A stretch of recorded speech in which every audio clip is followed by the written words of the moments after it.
Congress BJP Fevicol బంధం MLC ఎన్నికల్లో బహిర్గతమైందన్నారు BRS working president KTR. గులాబీ జెండా కనబడకుండా చేస్తామంటే సహించేది లేదని హెచ్చరించారు. దళిత బంధు పద్ధతి ప్రకారం అమలు చేసి ఉంటే బాగుండేదన్నారు మాజీ మంత్రి ఎర్రబెల్లి దయాకర్ రావు.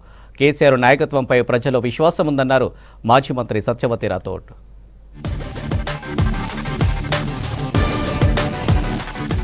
గులాబీ జెండా కనపడకుండా చేస్తామని మాట్లాడితే సహించేది లేదన్నారు బీఆర్ఎస్ వర్కింగ్ ప్రెసిడెంట్ కేటీఆర్. రానున్న రోజుల్లో 100 స్పీడ్ తో అధికారంలోకి వస్తామన్నారు. బీజేపీ కాంగ్రెస్ ఫెవికాల్ బంధం ఎమ్మెల్సీ ఎన్నికల్లో బహిర్గతమైందన్నారు. ఓటమికి తప్పు తనదే కావచ్చని సరిచేసుకుని ముందుకు పోదామని అన్నారు. పోయింది అధికారం మాత్రమేనని, పోరాట పటిమ కాదన్నారు కేటీఆర్. సిరిసిల్ల నియోజకవర్గ పార్టీ సర్వసభ్య సమావేశంలో మాట్లాడారు కేటీఆర్. లోపం నాలో ఉంటే నేను సవరించుకుంటా, లోపం మీలో ఉంటే మీరు కూడా సవరించుకోవాలని చెప్పి నేను విజ్ఞప్తి చేస్తా ఉన్నా. తప్పు నాది కూడా ఉండొచ్చు, నేను కూడా మనిషినే, తప్పు చేయలేదు, నేనేమి పొరపాటు చేయలేదని నేను చెప్పను.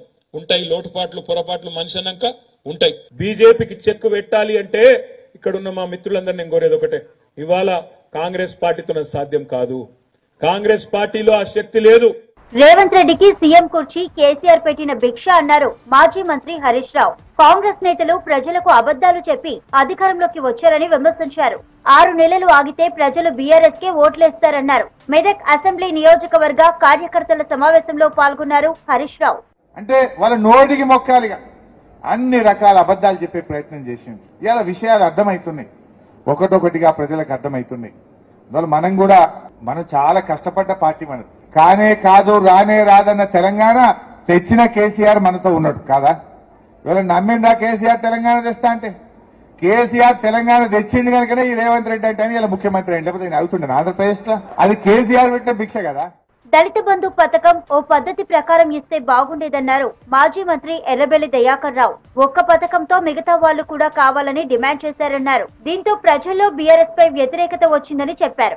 ఎన్నికల ముందు ఇండ్ల పంపిణీ కూడా ప్రజా వ్యతిరేకతకు కారణమైందని అభిప్రాయపడ్డారు. అసెంబ్లీ ఎన్నికల్లో బీఆర్ఎస్ కు ఆశించిన ఫలితాలు రాకపోయినా కేసీఆర్ నాయకత్వంపై ప్రజలకు విశ్వాసం ఉందన్నారు మాజీ మంత్రి సత్యవతి రాథోడ్. కాంగ్రెస్ ఇచ్చిన హామీలు అమలు చేయకుంటే ప్రజల నుంచి తిరుగుబాటు తప్పదన్నారు.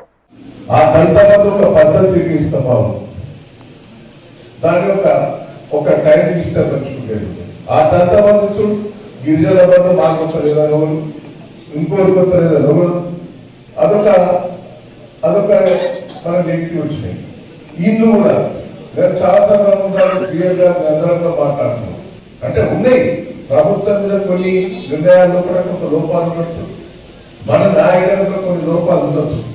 మేము కార్యకర్తల కష్టాలు తెలిసిన వాళ్ళుగా పెద్దలు శ్రీహరి గారు కానీ, దయాకర్ రావు గారు కానీ, నేను కానీ, కేసీఆర్ గారికి కానీ, కేటీఆర్ గారికి కానీ, హరీష్ రావు గారికి కానీ మీ మనసులో ఏదైతే ఉందో అనేక సార్లు చెప్పే ప్రయత్నం చేశాం. చెప్పాల్సిన కాడ చెప్పాం, కానీ కొంత ఫలితం రాలేదు. వాటిని అన్ని సరిదిద్దుకొని ముందుకు పోదాం. అధికార పార్టీ నేతలు నోటికొచ్చినట్లు మాట్లాడితే సహించేది లేదన్నారు బీఆర్ఎస్ నేతలు. రాష్ట్ర ప్రజల మద్దతు బీఆర్ఎస్ కు ఎప్పుడూ ఉంటుందన్నారు.